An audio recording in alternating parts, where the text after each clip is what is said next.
Hey, what's going on, everybody? Welcome back to Year of the Batman. Today, for the two 1960s episodes, it's going to be the second to last two-parter. It's the funny feline felonies and the jokes on Catwoman. So, another team-up episode with the Joker and Catwoman. So, that's a fun pairing, I think. Once again, Eartha Kitt is reprising her role as Catwoman.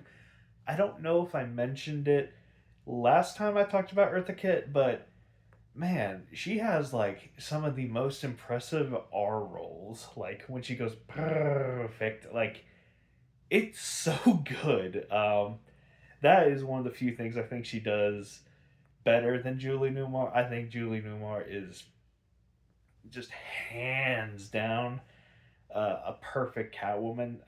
She's probably, in all honesty, if any iteration of Catwoman, probably my favorite.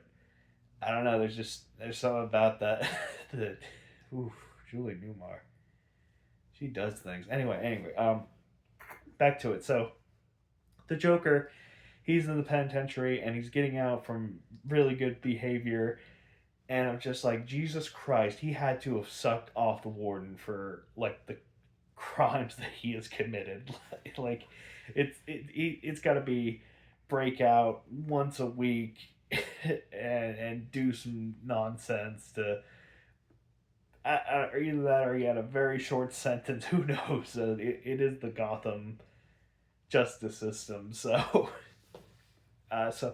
he's a free man, and um, I don't know why they did this ruse, but Catwoman pulls up, and then she holds him at gunpoint to kidnap him, but he's in on the whole thing.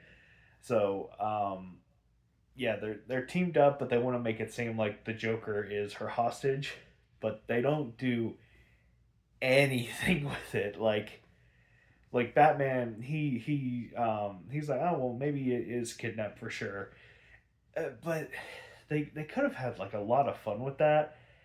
And then Joker acts like he's just being strung along for the whole thing, but I don't know. Well, I mean, I guess they kind of do, but just a little bit. I'll talk about that later.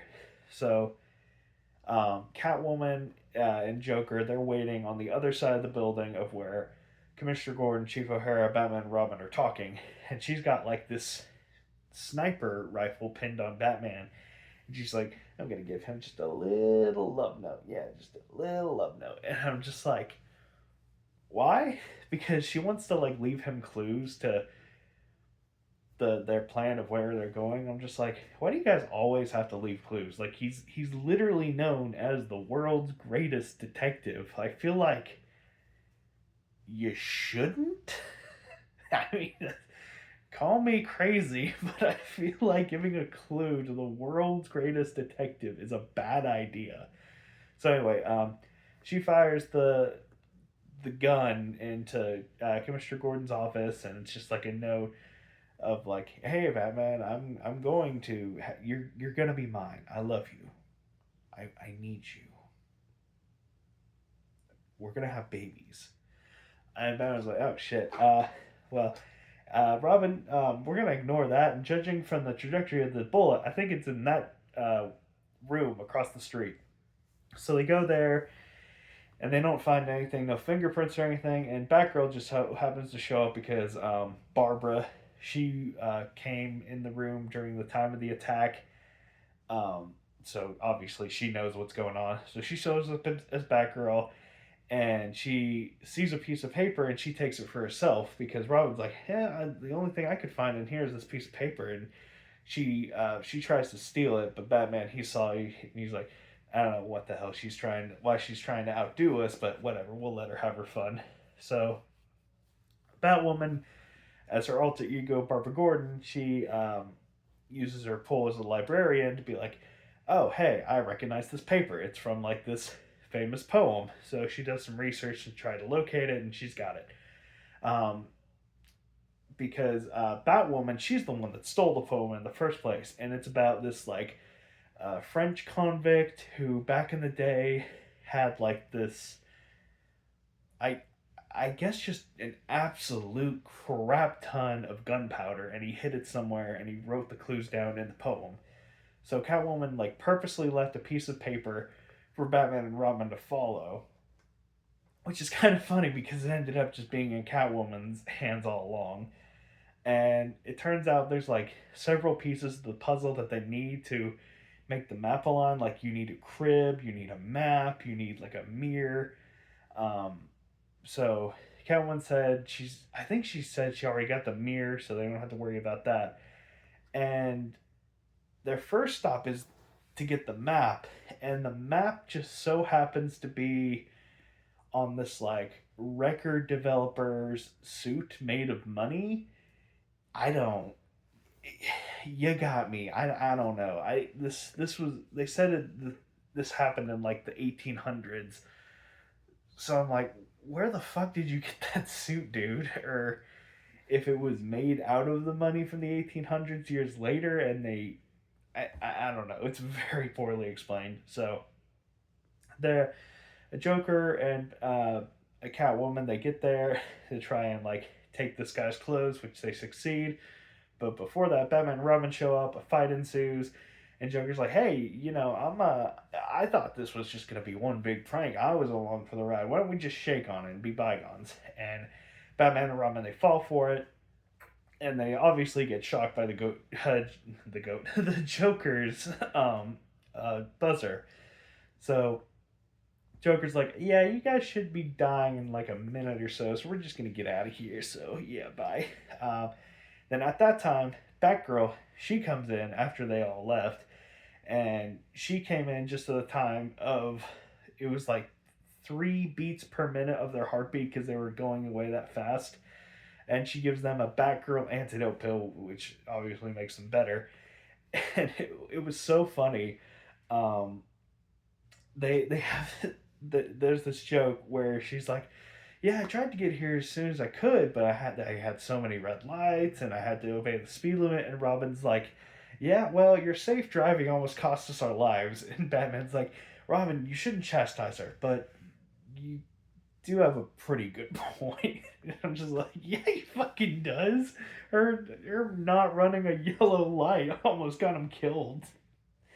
But so then they find out where the next clue is, and it's like I guess this crib, and it's they just missed them, and they took the crib, so they're on their way outside, and the Joker and Catwoman and the henchmen they're about to bum rush Batgirl, and that's the end of the first episode. So in the next episode, Batman and Robin they leave off in the Batmobile, and before Batgirl can get on the Batcycle to leave, they take her to the ground. They wrap this like wire all around her, and it's like Catwoman's special cat rope, where the heat from your skin, um, like makes the wire tighter. And I'm just like, just shoot her in the fucking face. Why are we doing all this? So they leave while she's getting choked to death.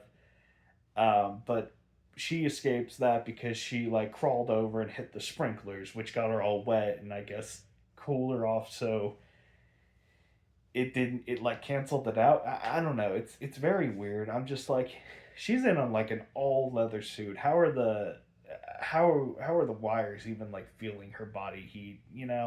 But anyway, so then it goes to them finally putting the map together with the crib and the mirror and whatnot, and it's like directions on this island of what to do. And how the island is shot is so funny because it's just so obviously a set with like these fake rocks and like I mean you look at it and you're like, oh, okay, so they're doing like a Broadway play.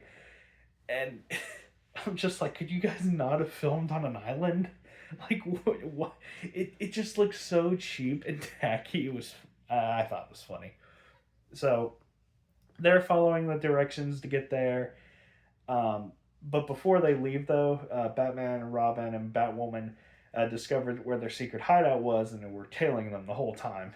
So they're on their way, and they end up being in a lighthouse, and they find the gunpowder, and the Joker he like lights a match because he wants to get a better look at it, um, and he accidentally drops it on the gunpowder, and then Batman he like uses this like anti-explosive spray which he coats the whole room so everybody ends up safe. And it's so funny because they want the dynamite so they can blow up the Gotham Reserve, and the Joker's like, why don't we just get a bunch of TNT to do that? And Catwoman's like, well, where's the fun in that? And Joker's like, oh yeah, fair point. Just like, okay, so you're just in it for the love of the game. All right, whatever. So you think the episode, it's like, because this is like the halfway point of the episode, and you're like, wow, that was, what are they going to fill the next part up with? And Catwoman's like, this isn't over, Batman. We're going to fight this in court. And you're just like, the second half's going to be a court episode. That's interesting. So Catwoman, she gets in contact with a guy named like Lucky Pierre because he defends criminals all the time and he never loses. And so Batman, he's like the prosecutor in the court case, and he has several witnesses, and they all concede that like uh, Catwoman, Joker, and her cronies are all behind this. I mean, there's irrefutable proof and whatnot. So they get through the trial after like 14 witnesses, and during that, uh, the I guess Lucky Pierre has no intention of like cross-examining anything, so he just like sits still the whole time until the end of the trial, where he's like, "We'll just let the system speak for itself." So they're found not guilty because it turns out that every single person on the jury court was a former worker of Catwoman, but they got discovered because one of the jurors had a fake mustache, and then Batman points that out, and a big fight ensues. So it's like Batman, Robin, Batgirl versus all the cronies, and of course, it's the end of the episode, so they end up winning, and yeah, that's it. Good, fun team up episode. I wasn't expecting it to go to court at the end, but whatever. But nothing really like super grabbed me out of the ordinary. There was definitely a lot of good stuff to it. I don't think there's anything I would necessarily hate about it, just nothing really grabbed me. So I'd probably rate this a good 5 out of 7 episodes. Better than average. Yeah, just nothing. Meh. All right, bye.